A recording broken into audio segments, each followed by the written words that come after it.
Haven't had too much of a chance to get Dad in action because I'm raking and driving too.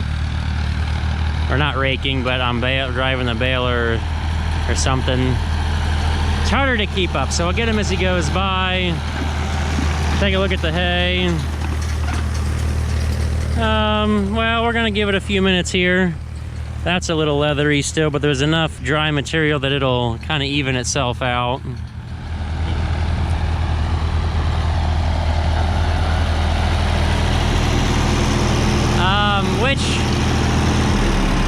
How many of those do you think we should round bale over there? Those two, for sure. This one's got a spot. Yeah. Yeah, those if you took the first 20 feet off at the very end. What, of this one? Yeah. Yeah, probably. Well, I don't know if you saw where I cut across with the round baler. I did back here, but up there it was kind of real squiggly. Yeah, We'll just kind of edit those a little bit with the round baler. I thought at the end I'd catch it with the rake off where yeah.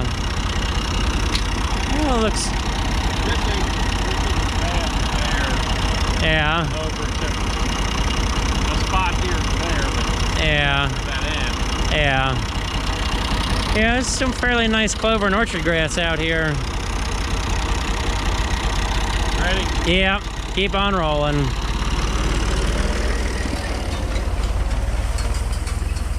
But first I'm going to get more raking action because now I haven't had much time. Now it's second cut, I didn't quite get it figured out how to pull two of the same direction rake plus the other rake I haven't even fixed yet.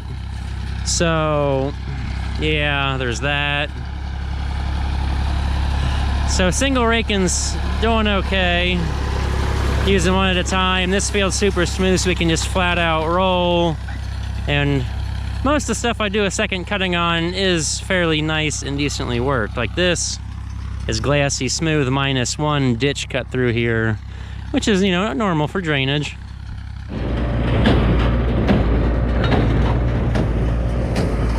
Well, we finally got to the square baling portion of this video. Unless it happens to be a new video. Well, somebody got a little excited raking and didn't get it very close together here. So we're going to test out Nick's skills of collecting it all.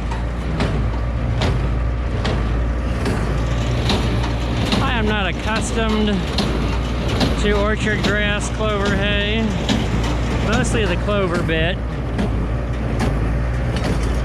Because I'm used to doing grass hay. That's real nice and soft. And thanks to the clover, and maybe the small selection of weeds out here. Every once in a while, this is a little hard on my hands. I mostly blame the weeds, probably not the clover. This is a really nice bale. There's not too many weeds in it. That's a fairly pure bale for this field.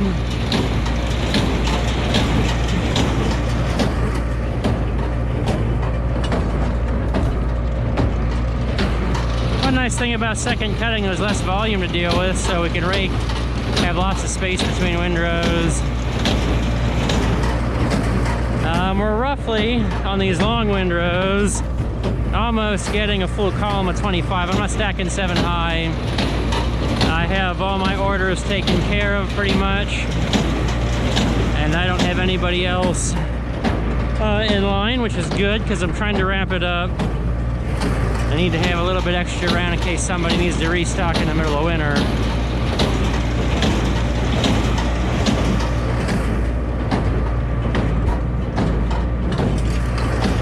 So that's delightful. It's going well. The sun is shining. And it's snowing. Yeah, there's a little bit of sage grass. What can you do? I mean, obviously, you can kind of see, you look down this field and you can almost see the rows where they planted the orchard grass. And you can see like the drill lines. You gotta look real hard. And so theoretically, if somebody had spent all that money on the seed, that yes, it would have been fertilized. But I had absolutely no control over that. I didn't know this field existed when this happened, obviously.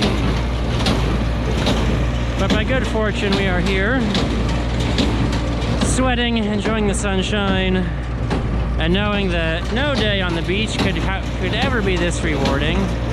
Well, possibly. Maybe if we were in college or something. I don't know. My girlfriend does like the sun and the beach. So maybe that would be better than the hay. But at least today probably pays better than that beach day.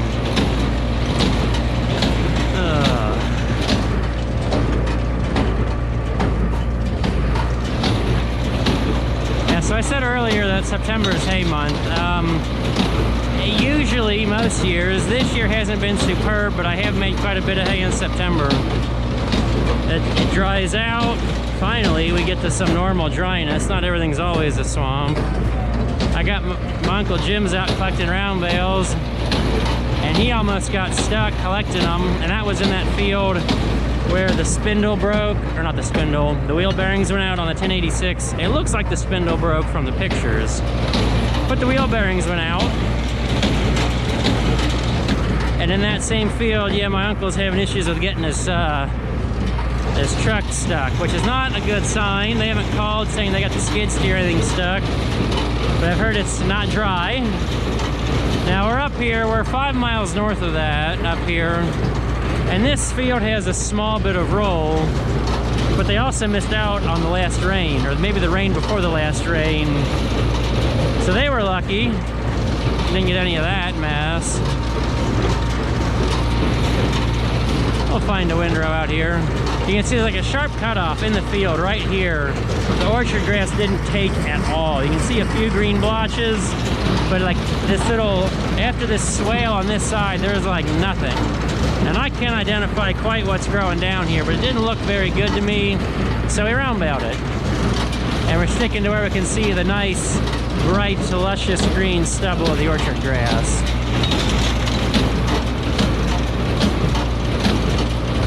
It should be a wee bit less fluffy over here too. And the funny thing was, I had a dream the night after I mowed this about snow on this field. And the dumb thing was that about 3:30 in the morning, we had sprinkles that weren't very well forecasted come through. Nothing much, maybe would have wet the sidewalk, if that. But it's enough, you know, to make you wake up scared, because there were places that did have thunder and lightning. Very limited locations. When you wake up at 3:30 in the morning, you kind of see a flash out the window and a real distant rumble in the distance. Definitely wakes you up.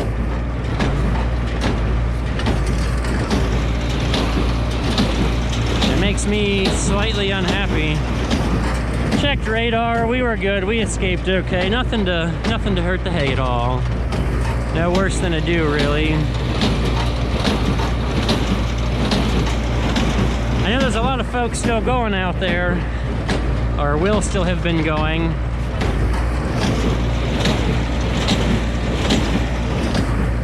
Yeah, they had troublesome seasons in some places too, especially the more east you get. It's a challenge. I'm so glad we had a tedder.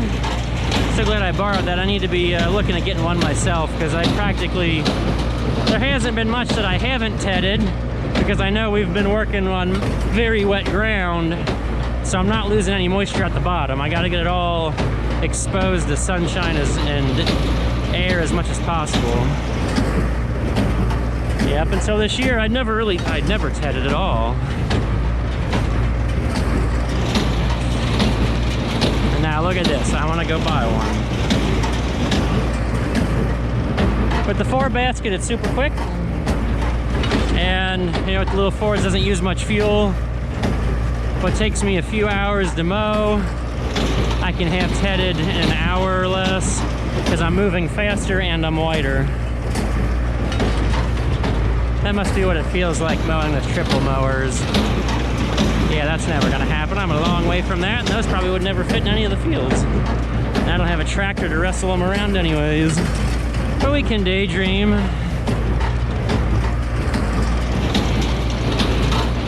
A lot of farming's built on hope. That's how most farmers stick with it. They got hope next year will be better. Hope things will go well.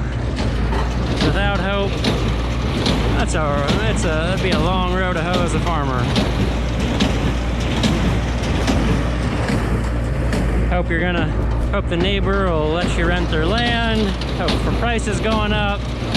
Hope the tractor will just keep running one more round. Hope that the parts bill won't be too high. Hope that the fuel tank won't run dry. Man, I am not very musical, but that sounds like the start of a country song. Somebody puts that in their song, I'm going to claim intellectual property. You're welcome.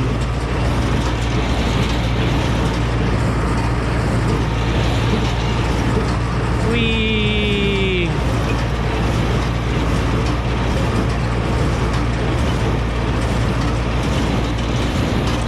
Four more windrows, a long one and 3 shorter ones.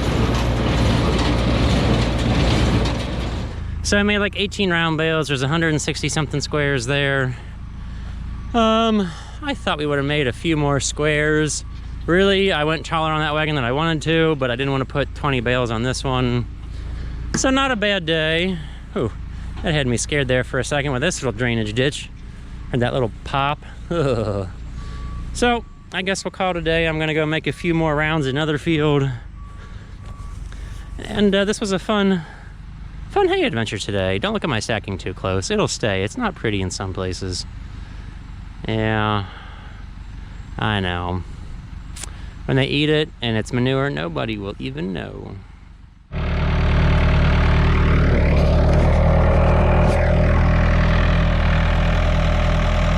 Well, it's the next day after that less pretty clover orchard grass, and now we have what's a whole load, like 170 bales of second cut fescue, pretty much all fescue. We left a few windrows back here. It's got some sage grass. I'm gonna roll it up. I hate handling it in a square bale. It's all fluffy, it's super dusty.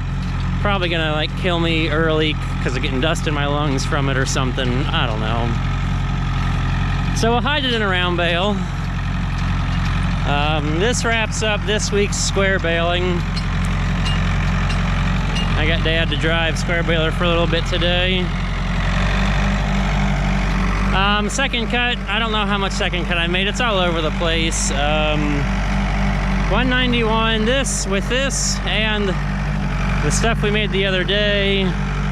Not including yesterday's, that's 360. Yesterday's, you know what? We probably have close to 500 second cut bales, which isn't bad. And I'd like to think there's still 300 to 400 more to make. I just gotta get some weather to cut it. So we'll go ahead and wrap this up. This was the week's square baling, round baling. Man, we had a lot of things happen, you know, with the net wrap there, and baler held together pretty good. Might have to get some more twine. That's the one thing we gotta check on. I think we have enough. I've been getting 400 to 500 out of a thing of twine, and we just transitioned, it looked like. It's gonna drive me nuts. That one side is behind. Ugh. I might sit there and like trade bolts to get it evened out. That really drives me nuts. It's an OCD thing, I guess.